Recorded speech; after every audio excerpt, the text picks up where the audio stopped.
Para dar inicio con la resolución de la pregunta número uno, que trata de los objetivos del capítulo uno y 2 del derecho de los jueces, podemos comenzar diciendo que el capítulo uno nos habla de que los jueces por medio de sus fallos no crean preceptos. Este tema es novedoso porque anteriormente se hablaba desde el otro extremo. Por tanto, es dable decir que los sentidos de fallo de tutela solo están sujetos a la interpretación del juez respecto de la norma, y que la doctrina constitucional es cuando se falla sobre lagunas o ambigüedades normativas, porque el juez está asimismo sujeto a la ley y a la Constitución, como lo menciona la Constitución del 91, y la jurisprudencia actúa como una fuente auxiliar cuando resulta difícil esclarecer un precepto oscuro. Los jueces entonces, nos dice Medina, que están limitados a la ponderación, al balanceo y la jerarquización de la norma en la medida en que surjan conflictos entre ellas. También es preciso aclarar, dice Medina, que en el actual sistema normativo en el que nos encontramos estamos plagadísimos de normas y reglas y que las ambigüedades sobre las mismas más bien son pocas. En cuanto a la doctrina probable, nos dice este primer capítulo que es cuando se falla más de 3 veces en sala de casación de la Corte Suprema de Justicia sobre un mismo caso. También se habla de que en la medida en que el juez sea parte de estos fallos o viole lo que en ellos está decidido, esta sentencia emitida por este juez quedará infirmada y por tanto es susceptible de casación en sede de la Corte Suprema de Justicia. Otro objetivo trata también de la legislación anterior al 91, y hace esto Medina para darnos a entender de la relevancia del precedente y la jurisprudencia como la conocemos hoy día, y que esto no fue cosa de adopción simple y llana de otros países europeos o americanos, como lo fue en su momento el Código Civil de Andrés Bello de Chile, que en su momento, valga la redundancia, fue tomado del Código Civil de Francia, sino que conllevó a una verdadera reestructuración legislativa y sentó la casación como medio de creación de la doctrina legal, y cuyo órgano encargado era la Corte Suprema de Justicia, cuyo fin se trataba no más que unir la jurisprudencia dispersa producto del federalismo reinante del siglo XIX. Más adelante, Medina determina para Colombia que la ley no es suficientemente amplia para abarcar todos o casi todos los aspectos de la vida de relación. Tampoco se puede resolver un caso de forma inmediata con una sentencia que tenga hechos análogos al caso que se está tratando. Sin embargo, se seguía creando doctrina legal de forma estricta y sin codificar, creando así un problema, y fue la creciente literatura doctrinal y jurisprudencial que hacían más riguroso el trabajo del juez y del abogado. En otra perspectiva, se venía diciendo que el juez debía tener una alternativa, como lo es la normatividad jurisprudencial a la hora de interpretar los preceptos, como también se conoce como la libre interpretación jurisprudencial. En esta misma línea de doctrina legal estricta, la Corte crea la Gaceta Judicial con el fin de comunicar masivamente sus decisiones y sentar de una vez por todas la doctrina legal, que para esta época ya era un tema de discusión por su rigidez, ya que solo valía la palabra de la Corte, porque como lo mencioné anteriormente, en una misma línea se necesitan 3 fallos para que ésta sea una sentencia general y reglamentaria, quedando asimismo la Corte ligada a sus propias decisiones, como también entraría en conflicto con las funciones del órgano legislador. También se dice que limitó el progreso de la jurisprudencia, y es por tanto este motivo que la Corte más adelante reconoce su inflexibilidad y pasa a hablar luego de la libre jurisprudencia no vinculante. Ya por último, y como a modo de conclusión, lo que buscaba este sistema de libre jurisprudencia no vinculante era que el juez pudiera tomar o no la jurisprudencia y aplicarla a un caso cuando la ley no pueda suplir su pleito. Pero en caso de que opere la casación, la Corte Suprema no podrá alegar que ya se fijó una línea vertical y que simplemente sea aplicada esta línea al caso que se está discutiendo, sino que la misma Corte podrá reanalizar el caso y podría variar el objeto de sus decisiones anteriores, y en últimas no sea el órgano legislador quien termine por resolver el conflicto, como ya se venía sucediendo en décadas posteriores. En esta misma línea seguimos con los objetivos que nos trae Medina en el segundo capítulo, y nos dice que la validez y vigencia de lo que se conocía como doctrina probable solo vino a ser cuestionado por la Corte Constitucional, misma que fue creada por el constituyente del 91, la cual exigía que ya no se hiciera jurisprudencia libre, sino que se fortaleciera el precedente jurisprudencial y constitucional debido a la alta demanda de derechos fundamentales que esta nueva carta traía, y que podían ser protegidos y defendidos vía tutela, y dejara de lado la forma de crear doctrina probable, ya que prevalece para la Corte y para el Poder Ejecutivo el derecho de la igualdad. Es así como la Corte y el Poder Ejecutivo se decantan por este derecho a la igualdad y dicen que sus fallos en tutela y constitucionalidad deben ser de obligatorio cumplimiento, es decir, que son erga omnes e inter partes para la tutela, diferenciando así a la obligatoriedad de los fallos de los jueces inferiores o corrientes. Aunque esa primera corte se rehusó bajo el amparo de la autonomía constitucional de tomar para sí el poder que la rama ejecutiva le dio en el decreto 2067 de 91, que es dar obligatoriedad a todos sus fallos. Es decir, que la primera corte todavía era muy tradicionalista y aún estaban sujetos al funcionamiento de la doctrina legal. Y decir que un fallo era obligatorio era decir que lo dicho no podía ser desconocido erga omnes en cuanto a los fallos de tutela. Pero más adelante se zanjó este conflicto con el decreto 2591 del 91 que nos habla de la tutela y dice que los fallos en tutela son interpartes. Y es ahí donde la Corte flexibiliza más sus decisiones. Para finalizar, lo que en pocas palabras se puede decir es que las decisiones de la Corte son parte de la Constitución misma y que también se pueden modificar, lo que más adelante dio paso a que el Congreso recelara el poder de las sentencias de la Corte, argumentando una usurpación de poder e intentaría más adelante introducir el antiguo orden tradicional que ya estaba solidificado por sentencias constitucionales y decretos. Pero lo que no previó el Congreso es que la Corte, mediante el análisis del derecho comparado, rechazó la ley estatutaria que pretendía disminuir el poder de sus sentencias y que la interpretación de la Constitución política también la podía hacer el Congreso. Logró así la Corte darle un giro a la disputa e introducir textos jurisprudenciales a la legislación mediante la sentencia C. ¿Esto cómo es? Cuando condiciona un articulado y no lo rechaza de plano. Es decir, que ya no dice si un articulado es inexequible o inexequible tajantemente, sino que puede haber una exequibilidad parcial. Adicionalmente, dice Medina que la Corte hace una diferencia entre la doctrina constitucional y la jurisprudencia constitucional. La primera como fuente de integración de las lagunas del derecho, y es obligatoria, y que solo se puede zanjar con la misma Constitución, y el autorizado para leer e interpretar la Constitución es la Corte. Esto quiere decir que no cualquier juez puede llenar una laguna legislativa a la luz de la Constitución, pero tampoco quiere decir que el juez inferior pueda desconocer las líneas de las demás cortes e incluso de aquellos tribunales de unificación, pues estos también fallan bajo la luz de la Constitución. Por otro lado, la jurisprudencia constitucional actúa como una fuente auxiliar de los operadores judiciales, ya que no compromete su autonomía, es decir, que se toman de forma ilustrativa. A modo de conclusión de este capítulo, tengo que decir que, aunque la segunda corte se basa a la hora de emitir sus decisiones en la igualdad, algunos jueces simplemente por ignorancia o por temeridad deciden no hacer caso a las sentencias de la corte. Aunque esta corte esté tan bien estudiada y también preparada para dictar sentencias de tipo C, D o U, y simplemente las salas de la corte o tribunales y jueces menores desconocen el trabajo de la corte. Por lo que aún hoy en día la corte sigue luchando con la erradicación de un sistema tradicional por parte de los jueces. En esta misma línea, la Corte ha puesto en sus sentencias tal balance que permite a los operadores judiciales discutir por qué se apartan de los fallos de la Corte, y aún así encuentra la Corte que no se fundamentan tales acciones de los jueces y simplemente inaplican tanto la parte resolutiva como la parte resolutiva de la jurisprudencia constitucional, aún so pena de que esto les acarree un error de hecho. Ahora bien, respecto a la segunda pregunta formulada acerca del derecho de los jueces, los argumentos que plantea el autor Diego López Medina en el primer capítulo se tienen que dividir a su vez en diferentes subsecciones de este capítulo. En primer lugar, pues en la parte cuando dice jurisprudencia del siglo XIX, es claro que Colombia tenía un sistema jurídico romanista y el planteamiento del problema en este momento se centra entonces en dos postulados bien definidos en dos momentos históricos según el autor. En el primer momento, en 1886, con el establecimiento de la Corte Suprema de Justicia, y la noción de la doctrina probable, que no fue un punto de partida como bien se quería o bien se esperaba, sino que más bien fue un punto de llegada después de 15 años hasta 1990. Y el segundo punto, en 1991, con el establecimiento de la Corte Constitucional, pues ella fundó su autoridad en el valor expandido que le dieron al precedente constitucional. Es a partir de este momento, de estos dos momentos, en donde el autor argumenta que es como la raíz del problema que intentará resolver en los siguientes acápites.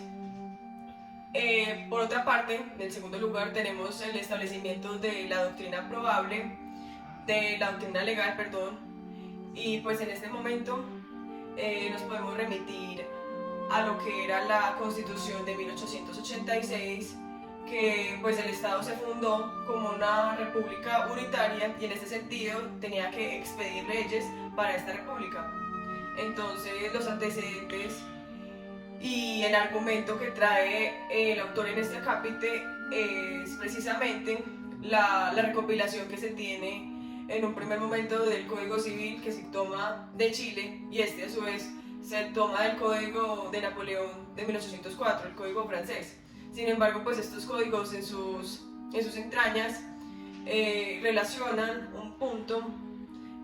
importante para la doctrina en cuanto a las sentencias no tenían fuerza obligatoria, pues, o sea, la ley tenía un predominio total frente a la costumbre y la jurisprudencia. Este es un argumento en primer lugar, pues, muy notorio. Por otra parte, en la mitad del siglo XIX, en Francia se empieza a hablar sobre la jurisprudencia constante y en España sobre la doctrina legal. Esto fue el cambio hacia un legalismo liberal y no tanto a un legalismo radical como el que se tenía, que era que los casos se debían resolver netamente con la ley. Sin embargo, pues se empiezan a dar cuenta que precisamente la ley tiene muchos vacíos que necesariamente se tienen que solucionar de alguna manera y surgen entonces estos dos conceptos. A pesar de ello, el autor Diego López Medina deja muy claro que la jurisprudencia francesa está aumentando su valor, pero por vía cultural y no tanto por vía obligatoria, como era el caso de la española, que con su doctrina legal lograron adquirir un reconocimiento normativo explícito y no meramente cultural como la francesa. Esta doctrina legal es la que tiene cabida para Colombia. Y esto es así, pues que para Colombia, en el artículo 39 de la ley 61 de 1886, que era la que organizaba el Poder Judicial de Colombia, se estableció que la doctrina legal era la interpretación que hiciera la Corte Suprema de Justicia en 3 decisiones uniformes. En este sentido, entonces era el recurso de casación el que aseguraba la unificación de la jurisprudencia. Y por otra parte, el respeto de esta doctrina legal solo era posible a nivel práctico cuando se difundía pues masivamente, por lo que se le dio paso a lo que se conoce como Gaceta Judicial. Con lo que hemos visto hasta este momento, con la Ley 61, se le facultó a la Corte Suprema de Justicia casar los fallos que violaran la doctrina legal. Posteriormente, en el año de 1887, con la ley 153, se dispuso que en los casos dudosos los jueces aplicarían la doctrina legal más probable. Entonces, pues aquí ya se vuelve, es como una ley. Asimismo, con esta ley se logró una nueva causal de casación y era que se tenía que respetar el auto precedente a nivel de los tribunales. Sin embargo, en un punto del relato, esta doctrina se volvió como extremadamente rígida, que se llegó a pensar que una vez se profiriera una doctrina legal, esta iba a ser pues como inmodificable. Entonces esto fue también, digamos, un punto como mal visto pues para los jueces. Por lo consiguiente, esta doctrina legal fue criticada por la misma Corte al ser esta demasiado rígida, como anteriormente estoy diciendo. Decía la Corte que tenía atribuciones de legislador sin la libertad de este, y claro está porque una vez preferida, esta no se podía modificar, lo que también hace que las consideraciones de la Corte queden sin valor, se suelen regir a unos principios ya determinados. Finalmente, la Corte de 1892 se oponía a la doctrina legal y defendía la tesis de la verdadera doctrina legal por la excesiva rigidez que implantó la Ley 61 de 1886 y la 153 de 1887, así como la 105 de 1890. Como tercer punto, en este primer capítulo se observa que con la Ley 169 de 1896 nace lo que se conoce como doctrina probable. Aquí ya se elimina la referencia expresa que se tenía de la doctrina legal, sin embargo la jurisprudencia sigue teniendo relevancia como interpretación de la ley. También en el artículo 4 de la citada ley se hace mención sobre la regla del valor de la jurisprudencia, en el sentido de que 3 decisiones uniformes de la Corte Suprema de Justicia, lo que se tenía anteriormente, constituye doctrina probable, pero la Corte puede variar esta doctrina si juzga errores en las decisiones anteriores. Entonces, digamos que con esto se le quita poder a la parte casi legislativa que estaba teniendo esta doctrina y permite a los jueces hacer apartarse, pero no en un sentido como tan estricto, sino más flexible.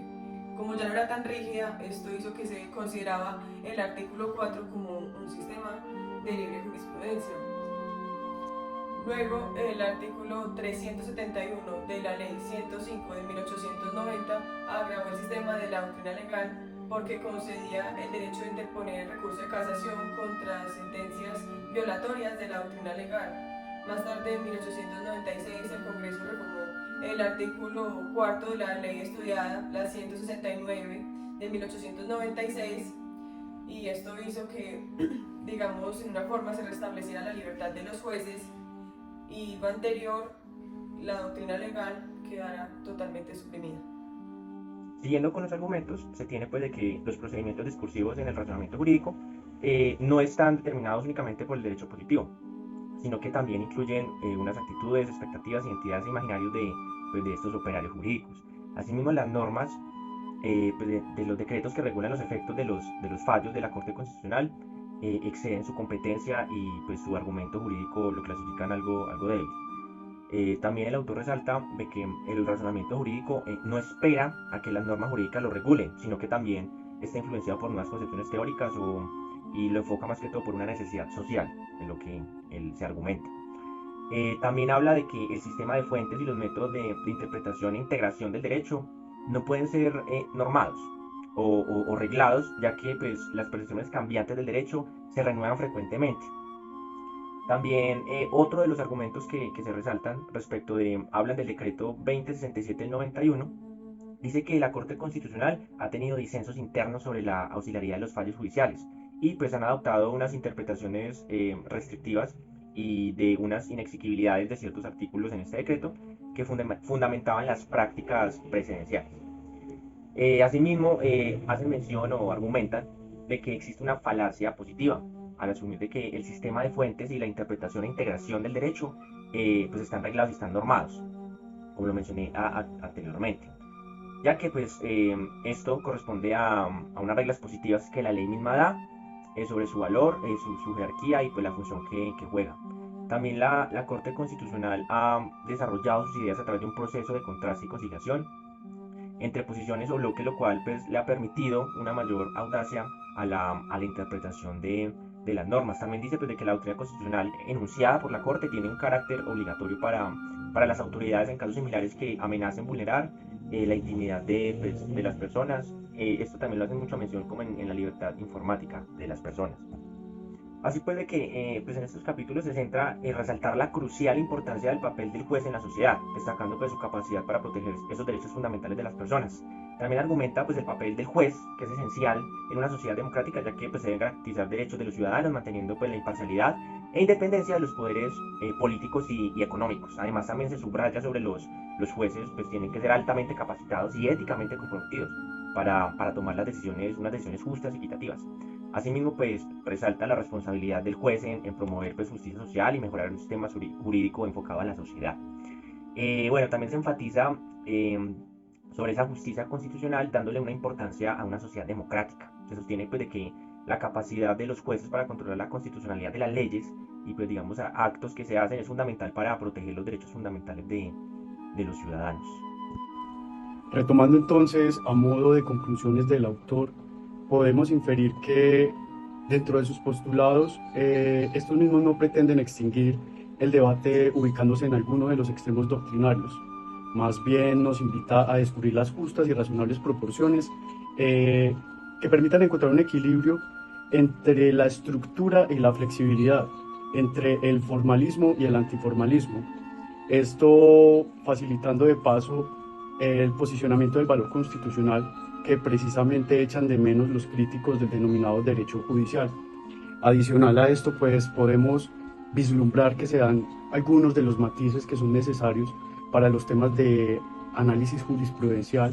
y es precisamente una herramienta bastante valiosa que se utiliza para este tipo de situaciones y que es llamada la ingeniería reversa, que como lo dije hace un momento es fundamental cuando se realizan este tipo de ejercicios. Cordial saludo para todos. Frente a la pregunta ¿cuáles son sus conclusiones como jurista del texto leído? Quiero decir que luego de realizar la lectura de los capítulos 1 y 2 del libro El derecho de los jueces del doctor Diego Eduardo López Medina, es importante resaltar que el autor plantea en su obra inicialmente el problema histórico del precedente judicial en Colombia. Precedente que tiene que ver con ese conjunto de sentencias que se identifican con el mismo problema jurídico, hechos análogos y normativa. El problema tenía que ver, dice el autor, en crear ese precedente judicial y seguidamente con que ese precedente fuera vinculante. Adicionalmente nos indica que en el principio los jueces se apartaban de la decisión de las altas cortes por el método de interpretación que se realizaba en esa época. Ese método era totalmente exegético, pero que cuando llega la Constitución del 91, una Constitución que nos habla de la supremacía constitucional y del bloque de constitucionalidad, esta Constitución integra unos nuevos elementos de interpretación. Hoy, esa postura que podemos ver en el artículo 230, de que los jueces están solos sometidos al imperio de la ley y que la jurisprudencia es auxiliar en el tema del concepto de los jueces, viene a ser reevaluada. ¿Por qué? Porque nos damos cuenta que la jurisprudencia ya no es tan auxiliar. El juez también construye, el juez genera, el juez también crea. Y es a partir de esos escenarios de creatividad del juez donde las decisiones normativas tienen en cuenta la ley, tienen en cuenta la Constitución, pero además tienen que reconocer las decisiones judiciales que a su vez empiezan a legitimar el precedente. Entonces ese precedente viene a ser esas reglas y esas subreglas que ayudan a reconocer escenarios más concretos en el derecho, que nace a partir de la jurisprudencia que las altas cortes y tribunales como órganos del cierre y vienen también a ser vinculantes, digamos así, por otros jueces. Finalmente, y es lo más importante que quiero resaltar, si el abogado litigante de hoy es capaz de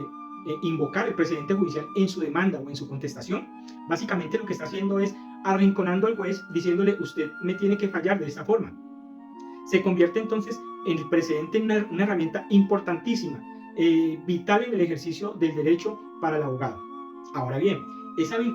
vinculatoriedad tiene que ver con que el precedente sea tenido en cuenta, sea observado, pero esa observación no implica una camisa de fuerza para el juez, para que el juez tenga que acoger ese precedente, porque una vez estudiado por el juez, observado, incluso nombrado, puede reconocerlo, y si ve que el precedente es aplicable al caso concreto, lo acoge. Pero si el juez ve que ese precedente no es aplicable a su caso, pues simplemente se aparta. Esa es la postura de la importancia del precedente judicial que nos trae esta obra tan maravillosa que hoy quiero compartir con ustedes. Muchas gracias. Buenas noches, soy Juan Guillermo. Continuaré con la cuarta parte y final de este proceso.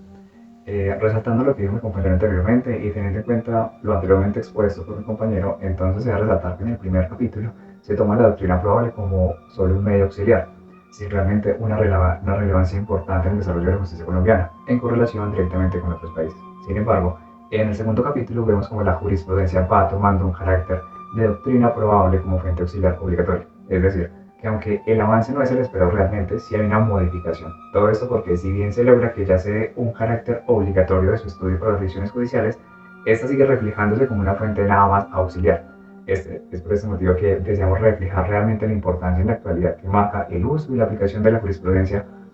más cuando ésta se está desarrollando como presente. Es por este caso que directamente el precedente entonces adquiere una relevancia especial por una cuestión de justicia simplemente básica, cuando precisamente los ciudadanos no acuden a la administración de justicia para que los jueces resuelvan sus litigios con base en algún derecho recién creado por los mismos jueces, sino respetando y aplicando las reglas y el derecho establecido previamente. De allí que la igualdad aparezca concatenada con otros valores directamente esenciales para que todo el sistema jurídico brinde lo que es una seguridad jurídica, entendida como la previsibilidad de las respuestas y la confianza legítima. La Corte Constitucional continúa con el desarrollo directamente de su argumento. Del siguiente modo me permito citar: las dos garantías constitucionales de igualdad ante la ley, entendida esta como el conjunto en el ordenamiento de las autoridades, tomadas de la perspectiva del principio de igualdad como objetivo y límite de la actividad estatal, suponen que la igualdad de trato frente a casos iguales y la desigualdad de trato entre situaciones desiguales obliga especialmente a lo que serían a nuestros jueces. Es precisamente por este motivo que la jurisprudencia debe ser tenida en cuenta, toda vez que brinda no solo la fuerza del razonamiento para que los jueces decidan sobre ciertos casos concretos o análogos, sino que brinda también un camino para la orientación sobre sus casos, tanto a la ciudadanía como a ellos, generando de esta forma una mayor seguridad jurídica, que es lo que esperamos tener siempre con todas nuestras legislaciones y precedentes, y lo que se habló anteriormente con la doctrina probable del libro. Muchas gracias.